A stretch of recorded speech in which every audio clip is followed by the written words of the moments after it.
ASI ముక్కల్లో present duty చేస్తున్నాను sir. నా కవిత శీర్షిక మగువే కదా అమ్మ. నేను ఏ తప్పు చేయకుండానే కదలక మెదలక ఉన్నాను. కదిలినా మెదిలినా గుండంలోనే, ఈ సుడిగుండంలోనే. ఏ గండం ఎప్పుడు వస్తుందో ఎవరికి ఎరుక, ఎటు నుండి వస్తుందో నాకే మెరుక.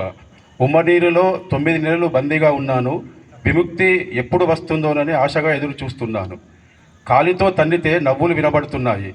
ఎవరి నవ్వులో నాకు తెలియదాయే. దైవాన్ని అడిగాను, చెప్పాడు ఆ నవ్వులు నీ అమ్మవని. నవ్వులు వినాలని తన్నుతూనే ఉన్నాను, నవ్వుతూనే ఉంది అమ్మ. అమ్మంటేనే నవ్వు కదా. అమ్మకు నొప్పులు వస్తేనే నాకు విముక్తి కదా.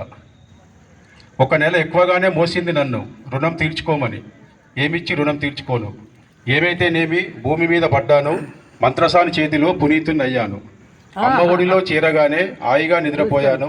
నన్ను చూసిన అమ్మ తాను పడ్డ కష్టమంతా మర్చిపోయే, నా స్పర్శతో మురిసిపోయే. ఎవరో వచ్చి నన్ను ఎత్తుకున్నారు, కెవ్వుమని కేక వేశాను.